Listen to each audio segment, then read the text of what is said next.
Hi everyone, and here we are, and welcome to the Realistic Home Organisation show.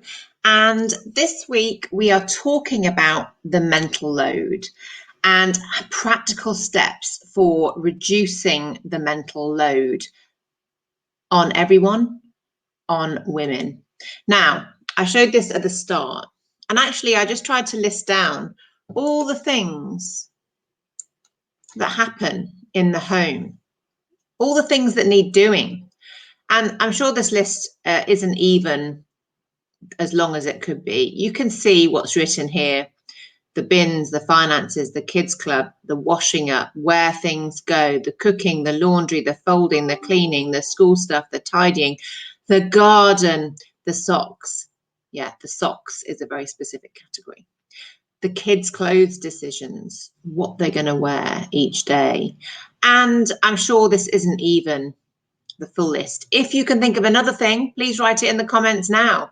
In fact, please do like or put a comment so I know that you're here and watching and listening, because this is a really, really important topic. And I read an article about this about a week ago. It's always been something that's there, that's always talked about, the mental load, and this kind of point that the women carry the mental load in the home, that we've got sort of everything up here in our minds of all the things happening to move the family forward, to get everything done, to make sure we've not forgotten anything. Actually, I just remembered one more thing: the packing for holidays. There you go. So all these things are often in the woman's head, and it's exhausting. And even if the partner, hi Jenny, lovely to see you. Oh yeah, birthday presents, cards, all of that, absolutely, completely agree. So all these things are there in our heads, and it really got me thinking this week, how about if we thought about this completely differently? So firstly, why does it happen this way?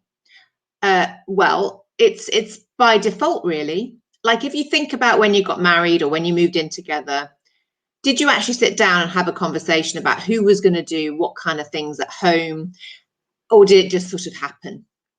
And of course, often it just sort of happens. And if that's the case, it's probably based on some kind of gender roles or bias that we have basically taken on from our parents' generation. And of course, our parents' situation may have been your dad went to work, your mum stayed at home, or maybe both parents worked. But whatever happened then, they were definitely based on gender roles, I expect, unless you were very unusual and different. So, that's happened, and that's what we have to live with now. There's also, I think, sometimes a reluctance to let go of certain things, like happened this week when my husband said, shall I just take on doing that? And I was like, okay. It feels like you're letting go from something that you perhaps believe or have this sort of belief from the gender bias that you should be doing. So what I have is an idea for us to reframe the home chores and to think about the home as just like a business, or just like your job, or just like something that needs to happen. You need a household management team. Now, I made this analogy in my post this week, which was all about, if we're in a business and you've got the marketing, the finance, the sales, the operations, you have people responsible for that, and they do their job. You, as the CEO, don't have to have the mental load of those things. You have other things that you're dealing with, of course, but you're not taking on the whole mental load of the whole thing, because that person has that responsibility. And actually, I'd say, well, I shouldn't even say I'm quite lucky.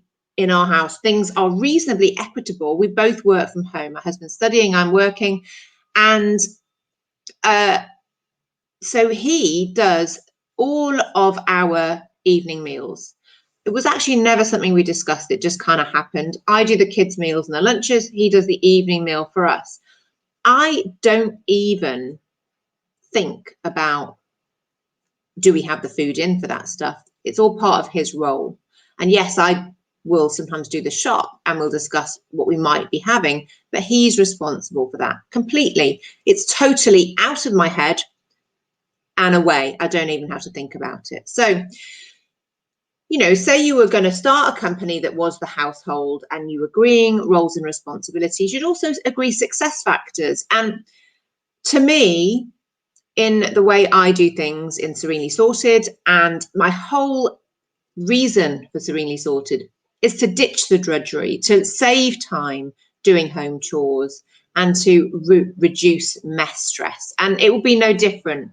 I don't want my partner or me or anyone in the house slaving away for the whole weekend on home chores. Let's do it efficiently. Let's ditch that drudgery, and let's have as one of our targets more family time, because if we all do things efficiently, then we can achieve that. And of course, less stress, less mess stress also equals better relationships. In fact, one of my clients actually said, Serenely Sorted helped their relationship because it took the pressure off them as individuals. You're messy, you're tidy, you're doing this, I'm doing this. Let's together become serenely sorted.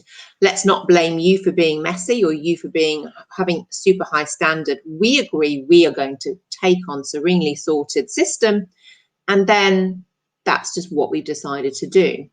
You know, once you've decided as a company to use Excel, you just use it. It may have a few, you know, one person may prefer Excel to the other person, but you've agreed to use that system and you move forward with it. So think of it in a much more your home as a business kind of way, and it takes away some of that pressure and reduces some of those gender roles. Okay.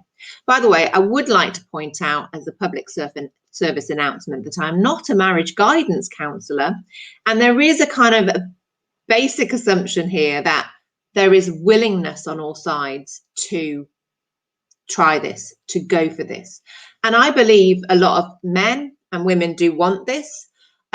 You know, there are some dinosaurs out there who are in the past based on what their mother or grandmother or father or grandfather did and really don't want to change. Of course, I'm assuming in this instance, and I'm going to talk about the word assume as well in a moment, that there is willingness to create the system that will work for everyone and reduce the mental load on women, because I do believe that a lot of men don't even know what it is or understand the concept, but they do actually want to be supportive at home. And certainly the pandemic has helped increase that perception and understanding of home chores amongst men. And let's help them do even more and get even better at it. Now, you know, in the past, or if you have set up your home by default and, you know, it is based on your gender and it's based on your upbringing, and we can't change those things from the past. And maybe because of the way we set things up, you may feel you need to ask your partner to do certain things that you feel he should magically know how to do. But you know, we may end up sort of feeling like we are nagging on those things. But have you heard of this phrase, assume? Like you say, oh, I asked him to do so and so and he did it really badly or whatever. Assume, if you look at the words within it, makes an ass out of you and me. And I heard this from a colleague at work. Assume makes an ass out of you and me, because if you assume they know what they're doing, but they don't know what they're doing, then nobody wins. And it's all about training a new colleague. If they come in new and fresh, they may sort of have an idea of marketing, but maybe they need to be trained on the way of this particular company's marketing or whatever. So you're going to give them training. You're going to help them do a good job. So that is part of what we need to do here. So you're going to break down basically the household, all of the stuff on here, all of the things in the home, and you're going to write them all down. Your list may be a bit different. And you are going to agree total responsibility over some of a set of those things that you feel is equitable. Now, don't forget also that in some households, you're both working, busy jobs. In some households, it's not quite equitable in that sense. So you may bear that in mind in terms of it. And of course, as adults, perhaps we are going to take on some of the roles that we feel more comfortable about because of our upbringing, and that may create gender bias in what you're doing. And I'm talking about the bins. Yes, the men put out the bins. No, okay. I am perfectly capable of putting out the bins. But in our house, it is true, my husband puts out the bins. And I do the laundry. And of course, that's based on our upbringing. But I don't mind it. I quite like doing what I'm doing. It works for us. However, what I would say and what I feel strongly about is making sure our children don't have to follow these same patterns because of what they're seeing us doing. And so, that's something that I haven't quite got my head around, how to achieve that and how to achieve the change. Because, of course, we're still in this transition period and we need to do something about it in order for it to not, carry on into the future. But certainly in our house, my children see my husband doing the cooking every single day. My daughter loves cooking and she's taking that from him, not from me. And, so who knows? But within this household management team, our children are also part of that team. And I feel very strongly, and I'm sure many of you will also feel the same, that you want your children to learn skills as children, to help them as adults, and to also support the overall home running smoothly. So they should be doing clearing, tidying their rooms type tasks, helping with the house, and obviously that should increase as time goes on, as they get older and more skilled. And so, but like I just said about the adults, we can't assume somebody knows how to do something. And the classic example is go and tidy your room. Now, who hasn't gone to that room and found that they shoved everything under the bed, but the carpet's clear, mummy, it's tidy like you asked? Well, of course, it's not to your standard, but they didn't know what your standard was. And so part of actually Serenely Sorted System is ensuring the kids' rooms are set up in a way that they can actually tidy to your standard, and that you've got an agreed understanding of what a tidy bedroom is and means. And my kids do. And it was so brilliant this past weekend, just a very short digression. We had a play date, and for the first time we had 3 kids playing in their rooms that hadn't happened for ages. I briefed them all at the start. Yeah, get out all the toys, play to your heart's content. That's what toys are there for. But you'll all be expected to return those toys to their end homes at the end of this session. When I went up later, well, it was utter, total carnage up there. But they were given that 10 to 15 minutes at the end and asked to return everything to their end homes. And they did it. They all did it. And at the end of that day, I wasn't left with a total nightmare to sort out myself. They did it. So it is possible. So once you've broken these tasks down, it's about then giving complete ownership to that person. So my husband is totally responsible for cooking the evening meals for us. And also he does all of the kids at outside school clubs, sports clubs, everything. Now, he may have delegated a few of those bits to me, but he's ultimately responsible for making sure we have a meal to eat that evening. And he knows that. Now, actually, that did happen by kind of, not us going through this process, but we will go through this process now. And luckily for us, because of the way it's all worked out, it is quite equitable. I don't feel like I am shouldering the complete mental load in our house because we have broken it down already into certain areas. Whether that's 100% 50-50 is another question, and that's something we can do as part of this process and can be part of what you do when you work with me as a one-to-one client. So that's really where it comes to next, is that with Serenely Sorted, and when you work with me one-to-one, we start with a 90-minute session to look at what's happening in your house, and not really all about and focused on this mental load issue, but it's about Serenely Sorted being a backdrop, both to take the pressure off you as a couple, who's tidy, who's messy. And believe me, men come to me because they want my system to help themselves, or where there is a definite imbalance in their house, perhaps because they are the super tidy one and they have a messy partner, and that could be any genders. It also gives you this map of the home. Now, how often do you get asked as a parent, or as a mother, get interrupted, where's the so-and-so, where's the batteries, where's the this, where's the that? Well, of course, with Serenely Sorted, everything has an end home, and you create this entire map of your home where not only you, but everyone can know where things are. And that's a massive benefit, this whole system. It's like the backdrop, the structure of your office plan, your home office. And it also gives you those efficient ways of doing things, because our goal shouldn't be to just pass on and to the other person this drudgery that you're doing. Is let's as a household agree to reduce the drudgery, and let's all together create this efficient home that frees us all up from all of this stuff.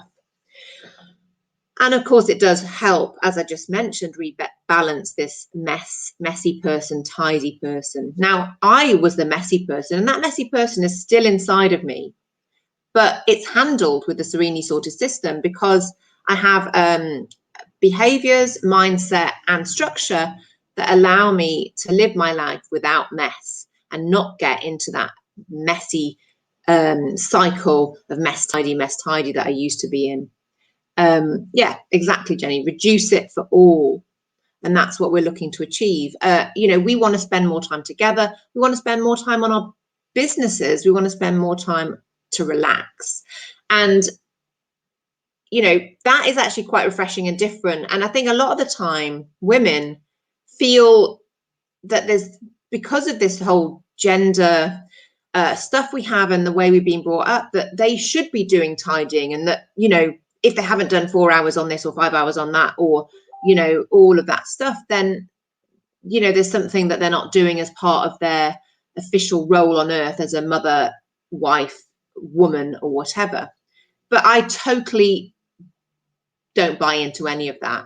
I would prefer not to do any cleaning, not to do any laundry, etc., etc. But I, unfortunately, live in the UK, and it's just a fact that I have to do all of this myself, and it exists and needs to be done. I can't pay someone to do these things, so I have to do it myself, or I have to, within the household, get it done, but I want it to be most efficient for everyone. So I hope some of that was interesting and useful. My take on the mental load. So in summary, what's happening in your home at the moment is probably to do with default and how it happened because of gender or upbringing, whatever. Let's draw a line in the sand and say our home, just like you're working, I'm working, is another thing that we as a couple, as adults, need to move forward in our home. Let's call it the household management team. And let's treat it like a business based on skill sets, but also based on, and a bit on preference, but on equality and equitable assignment there, based on who is spending more time in work or not, etc. But making it equitable, both in terms of the thinking part and the doing part, the mental load and the physical load. And if you break it down into broad areas, then the mental load should be broken down into those broad areas as well, not all shouldering on one person, the CEO, who is that CEO that won't let things go because only they can do it in the best way. We've all known those managers that won't let us do things. Well, it's the same really in this case. So both, if you are shouldering the mental load, you need to take responsibility for unshouldering it as well, because don't assume and And you want to achieve that equality, and the other person may well want that too. And that's my session for today. So if this resonated, and if you feel you want this in your home, then let's have a cuppa, because I'd love to talk to you more about how we could work together to make this happen in your home, and how whilst not being a marriage guidance counsellor, I am an expert in the Serenely Sorted System that can absolutely support you in achieving these goals in a very logical, efficient and effective way. So sorry, this has gone on a bit longer than I normally say they do. I'm supposed to be maximum 15 minutes, but I do feel super passionately about this topic. So I'm afraid I've gone on a little bit longer, but you can watch these things on double time. I found out on Chrome, you can set this little thing. So I just talk quicker and then you can hear it faster. So anyway, enjoy the rest of your day. And I love it that, Jenny, you've even called in from the US. So and that's much appreciated too. So enjoy the rest of your day and think about what I've said. And let's have a cuppa. I'll put the link in the post so we can. Cheers. Oh, I forgot to say something very important, that this week, if we have a cuppa and you book my 6 Steps to Serenity sessions, then there will be one additional session added on as a bonus for booking a cuppa within this week before Sunday. So have a great day ahead. All right then. Bye everyone.